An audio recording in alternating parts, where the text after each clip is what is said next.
ನೋಡಿ ಎಂತ ಕಾರ್ಯಕ್ರಮನ ಅಳವಡಿಸ್ಕೊಂಡಿದ್ದಾರೆ ನಮ್ಮ ಜನತೆಗೆ. ಇಷ್ಟನೇ ರೀ, ಮದುವೆ ಆದ ತಕ್ಷಣ ನಿಮ್ಗೆ ಜೋಡಿ ಸುಮ್ಮನೆ ಹೋಗಿದ್ದೀರಾ, ಊಟ ಕೊಡೋಗ್ತೀರಾ, ಎಲ್ಲ ನಿಂತ್ಕೊಳ್ತೀರಾ ಅಲ್ವಾ? ಚಿಕ್ಕಣ್ಣವರು ಆಗ್ಲಿ ಒಂದು ನಮ್ಮ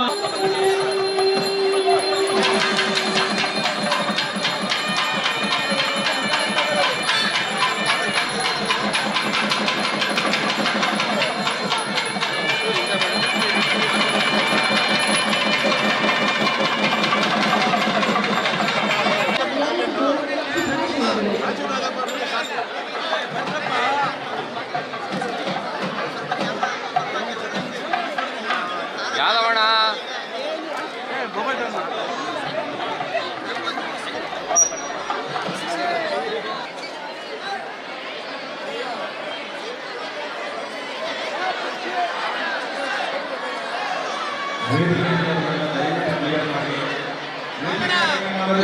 ಬೇಕಾಗಿರುವಂತೆ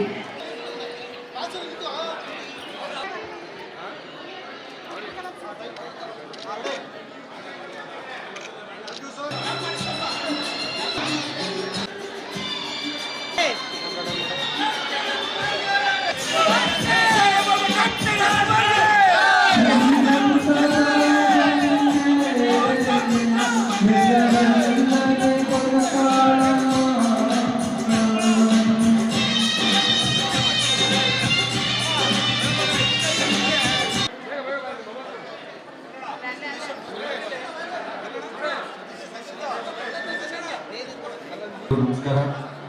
ಮೊದಲಿಗೆ ಮದುವೆ ಆದಂಥ ಎಲ್ಲ ದಂಪತಿಗಳಿಗೂ wish you happy married life ಅಂತ ಹೇಳ್ತಾ, ವೇದಿಕೆ ಮೇಲಿರೋಂಥ ರೇಣುಕಾನಂದ ಗುರೂಜಿಗಳಿಗೆ ನಮಸ್ಕಾರ ಸರ್. ಹಾಗೆ ವೇದಿಕೆ ಮೇಲಿರೋ ಎಲ್ಲ ಗಣ್ಯರಿಗೂ ನಮಸ್ಕಾರ ಸರ್.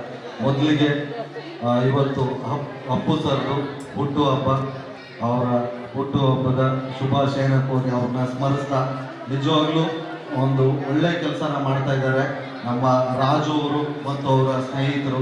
ಯಾಕೆಂದರೆ ಇವತ್ತು ಒಂದು ಮದುವೆ ಮಾಡಬೇಕಾದ್ರೆ ಎಷ್ಟು ಕಷ್ಟ ಇದೆ ಅಂತ ಗೊತ್ತು, ಹೆಣ್ಣೆತ್ತವರು ಗೊತ್ತು. ಯಾಕೆಂದರೆ ಈಗ ವರದಕ್ಷಿಣೆ ಅದು ಇದು ಅಂತ ಹೇಳಿ ಒಂದು ಮದುವೆ ಮಾಡೋದು ತಮಾಷೆ ವಿಷಯ ಅಲ್ಲ. ಯಾಕೆಂದರೆ ನಮಗೂ ಅಕ್ಕ ತಂಗಿರಿದ್ರು ಮದುವೆ ಮಾಡಬೇಕಾದ್ರೆ ಇಷ್ಟ ವೇಸ್ಟು. ಯಾಕೆಂದರೆ ಏನೇ ಖರ್ಚು ಮಾಡಿ ಏನೇ ಮಾಡಿದ್ರು ಆವತ್ತು ಬಂದ್ರ ಮದುವೆಗೆ ವಿಶ್ ಮಾಡಿದ್ರೆ ಯಾರು ಏನು ಸಂತೋಷ ಅನ್ನೋದು ಹೋಗಲ್ಲ, ಒಂದಷ್ಟು ಬೈಕಂಡೇ ಹೋಗ್ತಾರೆ. ಸೊ ಹಂಗಾಗಿ ದಯವಿಟ್ಟು ಯಾರು ಆಡಂಬರದ ಮದುವೆಗಳನ್ನ ಹಾಕ್ಬೇಡ್ರಿ. ಅದೇ ದುಡ್ಡನ್ನ ನೀವು ಬ್ಯಾಂಕಲ್ಲೋ ಇಲ್ಲ ಹುಟ್ಟ ಮಕ್ಕಳುಗಳು ಅಕೌಂಟ್ಗೆ ಹಾಕಿದ್ರೆ ಜೀವನಕ್ಕೆ ತುಂಬ ಒಳ್ಳೆಯದಾಗುತ್ತೆ. ಇವತ್ತು ಒಂದು 10 ಜೋಡಿಗಳಿಗೆ ಸಾಮೂಹಿಕ ಆಗಿದೆ.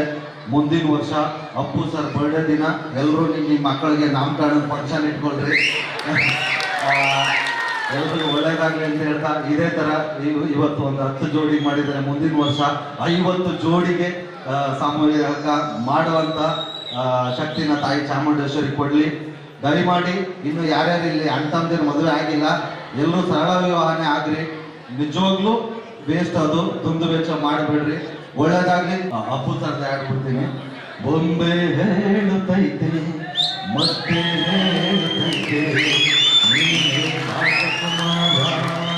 ಹೊಸ ಬೆಳಕೊಂದು ಹೊಸಿಲಿಗೆ ಬಂದು ಬೆಳಗಿದ ಮನೆಯ ಮನಗಳ ಹಿಂದು ಆರಾಧಿಸೋರಾಜರತ್ನನು ಆಡಿಸಿಯೇ ನೋಡು, ಬೇಯಿಸಿಯೇ ನೋಡು.